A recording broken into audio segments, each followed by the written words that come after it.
नमस्कार दोस्तों, जैसा कि आप जानते हैं और बचपन से सुनते आ रहे हैं कि हमारा देश एक लोकतांत्रिक देश है। क्या भारत में लोकतंत्र का गला दबाया जा रहा है? ऐसा मेरा नहीं, ऐसा कहना है नेता विपक्ष राहुल गांधी। हमारे संविधान की नींव एक सरल और शक्तिशाली विचार पर टिकी हुई है, वन पर्सन वन वोट। लेकिन 2024 के इलेक्शन में यह नींव हिल चुकी है।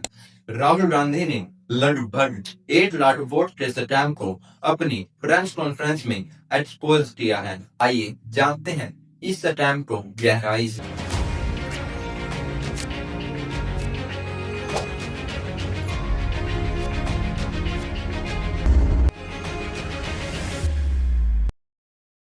सात अगस्त 2025 राहुल गांधी एक प्रेस कॉन्फ्रेंस करते हैं जिसमें वो बताते हैं कि कैसे 2024 के इलेक्शंस में वोट की चोरी हुई। राहुल गांधी सिर्फ एक सीट पे इन्वेस्टिगेशन करते हैं। वो सीट थी महादेवपुरा असेंबली सीट, जो कि बेंगलोर सेंट्रल लोकसभा के अंतर्गत आती है। राहुल गांधी और उनकी इन्वेस्टिगेशन टीम ने एक 7 फीट ऊंचे बंडल को इन्वेस्टिगेट किया जिसमें वोटर लिस्ट की लाखों एंट्रीज थी।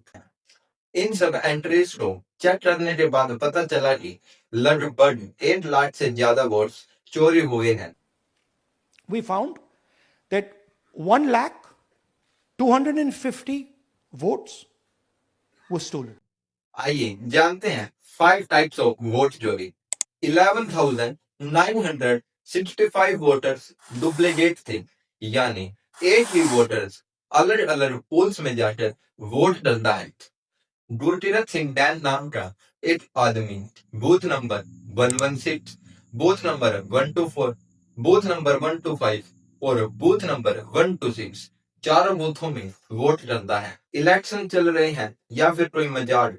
और यह तो सिर्फ एक एग्जाम्पल था। ऐसे एक नहीं बल्कि हजारों फर्जी वोट डाले गए हैं। कुछ वोटर तो ऐसे हैं जो अलग अलग जगहों पर जाके वोट डालते हैं। फॉर एग्जाम्पल, आदित्य श्रीवास्तव नाम का एक व्यक्ति महाराष्ट्र, कर्नाटक, उत्तर प्रदेश और फिर कर्नाटक चारों जगहों पर वोट करता है। और ऐसे सिर्फ एक नहीं हजारों फर्जी वोट डाले गए हैं। जैसे यह वीडियो देखो जिसमें एक ही वोटर ने 6 वोट आप अकेले 6 वोट डाले? 6 डाल दिए। क्या नाम बाबा अपना? राम बहुत पांडे। हाँ 6 वोट अकेले मार दिए? अकेले मार दिए। Fake and invalid address 40,009 voters ऐसे हैं जिनके एड्रेस एग्जिस्ट ही नहीं करते, और अगर एड्रेस एग्जिस्ट करते हैं तो उनका हाउस नंबर 0 है। इन वोटर्स ने एड्रेस में फादर नेम ABCDEFGH है। क्या आपने कभी देखा है किसी व्यक्ति का नाम ABCDEFGH? डेमोक्रेसी का मजाक बना के रख दिया है। इस लिस्ट के अकॉर्डिंग 80 लोग सिंगल बेडरूम वाले हाउस में रह रहे हैं, जबकि यह पॉसिबल ही नहीं है। 10,452 लोगों ने ऐसे ही वोट किए थे जो कि फेक वोट थे।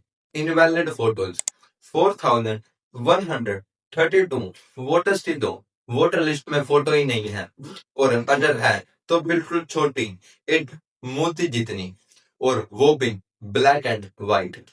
आप सोच सकते हैं कि किस लेवल पे वोट चोरी हुई है।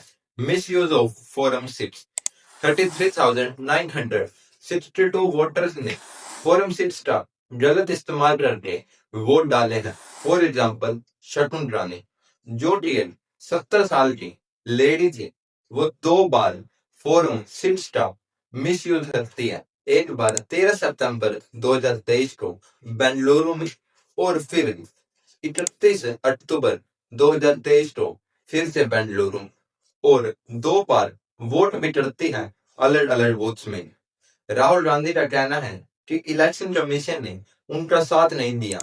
इलेक्शन कमीशन ने उन्हें डिजिटल डाटा नहीं दिया बल्कि रफ कॉपी दी, जिसे इन्वेस्टिगेट करने में राहुल गांधी और उसकी टीम को पूरे 6 महीने लगे। और तो और इलेक्शन कमीशन ने सीसीटीवी फुटेज भी डिस्ट्रॉय कर दी।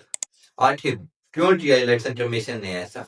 और जब इंडिया अलायंस ने प्रेस कॉन्फ्रेंस में इलेक्शन कमीशन से सवाल किया तो जवाब में सिर्फ खामोशी मिली। आखिर इलेक्शन कमीशन क्या छुपा रहा है और क्यों? नायब सिंह सैनी की इस वीडियो को देखो, जिसमें वो राहुल गांधी के वोट चोर के मुद्दे को बालक बुद्धि कहते हैं। उसका नेतृत्व राहुल गांधी कर रहे हैं। मैं ये मानता हूं कि जो वो मुद्दे उठाता है वो बालक बुद्धि के मुद्दे हैं और कहते हैं कि वोट चोरी नहीं हुए। अगर वोट चोरी नहीं हुए तो इलेक्शन कमीशन ने क्यों सीसीटीवी फुटेज डिस्ट्रॉय कर दिए और क्यों इलेक्शन कमीशन खामोश है? क्यों नहीं करती वह अपने आप को डिफेंड? और तो और इलेक्शन कमीशन ने जिंदा लोगों को मृत घोषित कर दी। सुना है आप जिंदा ही नहीं हो। जिंदे में मृत लोग घोषित कर दिया है। तो पता कैसे लगा आपको? वोटर लिस्ट चेक किया गया था, पता चला कि नाम ही नहीं। और फिर आपने चेक किया, नाम क्यों नहीं है? पता लगा कि भैया मर गए, मार दिया इलेक्शन कमीशन ने मार। यहाँ पर दाल में कुछ काला नहीं है, बल्कि पूरी की पूरी दाल ही काली है। यह मुद्दा सिर्फ एक चुनाव का नहीं है, यह मुद्दा है लोकतंत्र के भविष्य का। अगर इलेक्शन कमीशन ही भरोसे के लायक नहीं रहेगा तो चुनाव करवाने का मतलब ही क्या रह जाएगा? आपका एक वोट आपकी आवाज है। अगर ऐसी चोरियां होती जाए तो आपकी आवाज दब सकती है, खामोश हो सकती है। इसलिए सवाल पूछिए, जवाब मांगिए, क्योंकि यह लड़ाई सिर्फ राजनीति की नहीं है, बल्कि यह लड़ाई है हमारे लोकतंत्र की। हमारा लोकतंत्र सिर्फ कार्यों में नहीं, हमारे जागरूकता पर जिंदा है।